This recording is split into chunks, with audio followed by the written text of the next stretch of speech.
Certaines personnes disent que les résultats ne comptent pas et qu'il ne faut pas se concentrer dessus. Moi, je dis que les résultats sont importants parce qu'ils nous permettent tout simplement de mesurer nos progrès. Imagine que tu veuilles vivre de ton contenu et que dans 6 mois, tu gagnes 2000 € par mois. Est-ce que tu ne te sentirais pas pousser des ailes? Imagine que tu veuilles avoir un copain ou une copine dans 90 jours et que au bout de 30 jours, tu aies déjà eu 6 rendez-vous. Est-ce que tu ne te dirais pas que tu es sur le bon chemin, que tu es en train d'avancer? Imagine que tu veuilles perdre 10 kilos et que dans 3 mois, tu aies réussi.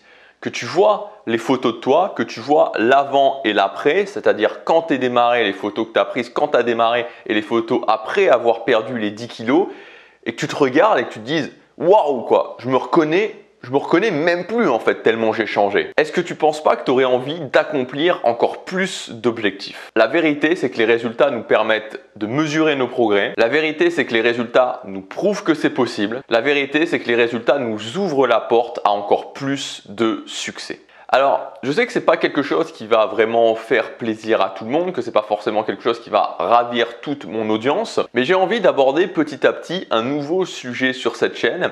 Et ce sujet, c'est ce que j'appellerais l'accélération, ou plutôt la compression du temps. Comment avoir des résultats plus rapidement? Comment compresser le temps pour faire quelque chose en 6 mois au lieu de 2 ans ou 3 ans? Alors peut-être qu'aujourd'hui, tu as une vie qui globalement te convient peut-être même bien, que tu vas avoir un petit peu plus de succès dans ta vie et que tu as envie de prendre ton temps. Tu n'as pas envie de te prendre la tête avec ces notions d'accélération, tu as envie de prendre ton temps, tu as envie de faire les choses tranquillement. Et c'est très bien, honnêtement, c'est très bien et ce n'est pas du tout moi qui vais te juger. Et peut-être que à l'inverse, tu t'es aperçu que tu avais perdu pas mal de temps dans ta vie et que tu n'as plus envie d'en perdre et que tu as envie d'avoir des résultats rapidement. Moi, je peux te donner mon exemple. Quand j'ai commencé à voir un petit peu la trentaine qui se rapprochait, c'était encore lointain, mais c'était quand même quelque chose qui se rapprochait. Je me suis dit justement à ce moment-là, c'était un déclic pour moi et je me suis dit, j'ai perdu trop de temps, il faut que j'accélère, il faut que j'ai réellement des résultats dans ma vie. Peut-être que c'est la trentaine, peut-être que c'est la quarantaine, peut-être que c'est la cinquantaine pour toi qui approche et qui fait que tu te dis j'ai plus envie de perdre de temps, j'ai envie d'accélérer, j'ai envie de compresser le temps et j'ai surtout envie de rattraper le temps perdu, de rattraper toutes ces années où je ne me suis pas concentré sur mon succès. Alors je voudrais te dire que c'est possible d'accélérer le temps, c'est possible d'avoir des résultats rapidement. Alors soyons clairs.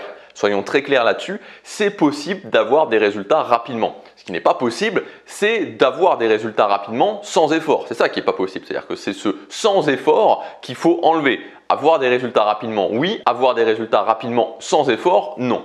Et tu sais, je te répète très souvent sur cette chaîne, l'idée c'est que à partir du moment où on se met en chemin vers ses objectifs, à partir du moment où on se met en chemin vers le succès, ça veut dire tout simplement que on va avoir de l'adversité. On va avoir de l'adversité sous toutes ses formes, notre entourage, nos doutes, de la résistance. Il va y avoir cette forme d'adversité. C'est pas possible de se mettre en marche vers le succès, de se mettre en marche vers les résultats qu'on veut sans avoir cette adversité. Dans cette vidéo, je voudrais te donner plusieurs pépites pour pouvoir mettre en place ce que j'appelle cette science de l'accélération, cette science de la compression du temps, pouvoir faire dans les 6 prochains mois ce qu'il te faudrait peut-être 2 ans ou 3 ans pour faire. Le premier point, et ça, il n'y a pas à négocier là-dessus, c'est que tes matins doivent être nickel. Tu ne peux pas réussir à avoir du succès et encore moins à avoir du succès rapidement si tes matins ne sont pas nickel. C'est-à-dire que si le matin tu te lèves, tu commences par snoozer le réveil et tous les matins, tu as cette vague impression de te lever fatigué et de te lever en ne faisant absolument rien. C'est-à-dire que si le matin, avant, j'imagine que tu as un boulot, avant de partir pour ton boulot, tu n'es pas au moins passé à l'action sur ta priorité numéro 1, il y a un très très gros problème. Ça sera compliqué d'avoir du succès en général, mais ça sera en tout cas impossible de réussir à compresser le temps. Donc ça, c'est la première chose. Le deuxième point qui est assez lié, et je suis de plus en plus fasciné par ça, c'est les soirées. Je me suis aperçu en fait que en travaillant beaucoup, moi je travaille depuis 2014 sur les matins, sur la science des matins, sur réussir à faire des matins vraiment optimisés pour pouvoir en 1 heure faire déjà un maximum de choses.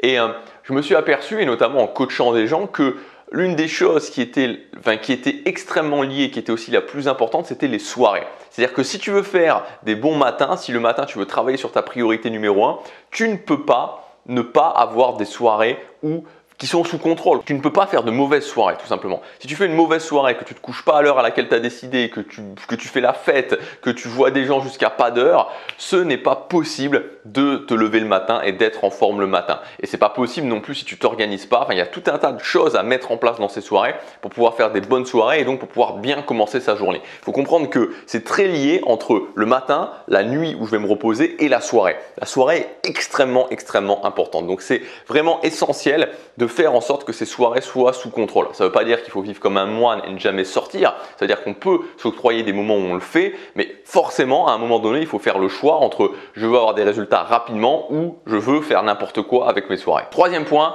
mesurer ces résultats. Chaque chose que tu fais doit être mesurée. Chaque action que tu prends au quotidien doit être mesurée pour voir si elle t'apporte des résultats, si elle ne t'apporte pas des résultats et pour l'ajuster. Il n'y a absolument rien qui doit être fait dans le vide. Donc quand tu as ton objectif, tu as toutes les actions que tu prends par rapport à cet objectif et chacune des actions que tu prends par rapport à cet objectif, tu dois la mesurer pour voir si elle t'apporte des résultats. Et donc là, on est bien d'accord qu'on est vraiment dans cette science d'avoir des résultats rapides. Tu ne peux pas faire des choses dans le vide en pensant qu'à un moment donné, elles vont donner quelque chose sans savoir si ça va donner quelque chose ou pas. Si tu commences un programme d'entraînement en musculation, il faut que tu vois au bout de 3 mois, au bout de 6 mois, ce que concrètement il a donné, si visuellement tu changes, si au niveau de ton poids tu changes. Sinon, si tu fais les choses au petit bonheur la chance, ça ne peut pas fonctionner. Donc tu dois mesurer toutes les actions que tu prends. Quatrième point, tu dois avoir une liste de priorités très claire, t'y référer sans arrêt et voir si elle est cohérente avec toi. Dans tous tes objectifs, tu dois avoir une liste de priorités. Tu dois savoir, ok, si je ne devais faire qu'une chose, quelle serait cette chose-là? Si je ne devais faire que 2 choses, quelles seraient ces 2 choses-là? Etc. pour avoir jusqu'à 4, 5, voire 6 priorités. Moi, actuellement, j'ai 6 priorités et chacune de mes priorités est notée de façon extrêmement claire. Ma priorité numéro 1, c'est mon installation à Séoul. Et donc, ça veut dire, donc ma priorité numéro 1, c'est mon installation à Séoul. Ma priorité numéro 2, c'est l'augmentation de mon business, augmentation du chiffre de mon business, augmentation de la taille de mon business. C'est ma priorité numéro 2. Mais comme je vous l'ai dit, il y a la priorité numéro 1, il y a la priorité numéro 2. Ça veut donc dire que si je devais faire un choix, ça serait la priorité numéro 1. Donc si actuellement, je devais mettre mon business en stand-by qui continue à stagner pendant peut-être 6 mois pour pouvoir faire tout ce que j'ai à faire pour mon installation à Séoul, je le ferai parce que c'est ma priorité numéro 1. Donc vous devez toujours être très clair dans la définition de votre liste de priorités et de savoir vraiment, et moi c'est comme ça que je raisonne et selon moi c'est le meilleur moyen pour se dire est-ce que mes priorités sont cohérentes ou pas, c'est ok, si je devais lâcher tout le reste pour faire cette priorité numéro 1, est-ce que ce serait le cas? Si c'est le cas, c'est bien votre priorité numéro 1 et vous continuez d'avancer comme ça avec la priorité numéro 2, la priorité numéro 3, 4, 5 et 6 éventuellement. Et enfin, le 5e point, c'est que chaque semaine, vous devez faire un bilan sur votre régularité. Donc c'est un petit peu la même idée que la mesure, mais là c'est vraiment chaque semaine. C'est vous dire chaque semaine, est-ce que j'ai pris les actions que je devais prendre et vous pouvez calculer comme ça votre taux de succès. Si la semaine vous aviez par exemple 2 habitudes que vous devez faire tous les jours, ça veut dire qu'au final vous aviez 14 actions à prendre pendant cette semaine. Est-ce que vous avez fait ces 14 actions? Si vous l'avez fait 14 fois sur 14, vous avez un taux de réussite qui est de 100%. Si vous l'avez fait 7 fois sur 14, vous avez un taux de réussite qui est de 50%, etc. etc. C'est très important de faire ça parce que la régularité, c'est la base en fait. C'est-à-dire que si vous n'êtes pas régulier, si vous ne faites pas ce que vous devez faire, vous ne pouvez pas y arriver. Si vous voulez vraiment avancer rapidement sur vos objectifs, vous devez avoir un taux de succès par rapport à vos habitudes que vous avez définies dans votre quotidien qui est au moins de 90%. S'il n'est pas à 90%, ça veut dire qu'il y a un problème et à ce moment-là, il faut chercher quels sont ces problèmes et des fois, ça peut être une bonne idée pendant un certain temps de diminuer un petit peu jusqu'à arriver à 90-95% de taux de succès et ensuite d'augmenter petit à petit. Voilà pour cette vidéo. Si vous voulez aller plus loin, j'ai mis en ligne pour les prochains jours un pack de formation qui s'appelle le pack accélération. Alors j'ai appelé le pack accélération, mais j'aurais pu l'appeler le pack compresser le temps et je pense que je mettrai en sous-titre le pack qui va vous permettre de compresser le temps et de faire en 6 mois ce qu'il vous faudrait 2 à 3 ans pour réaliser. Donc dans ce pack, vous allez retrouver 3 formations. La première formation, ça s'appelle transformer les années en semaines. La deuxième formation, c'est 30 jours de routine matinale. Donc on fait ensemble un défi de 30 jours de routine matinale. Et la troisième formation, c'est la formation journée ultime. Tout ce qu'il vous faut, toutes les choses à intégrer dans votre quotidien, dans votre semaine pour prendre le contrôle de votre journée et pour arriver plus vite à vos objectifs. Toutes les informations sur ce pack, vous les avez dans le premier lien dans la description. C'est valable pour quelques jours, ensuite c'est supprimé. Moi je vous dis à demain pour la prochaine vidéo. Chaque jour compte.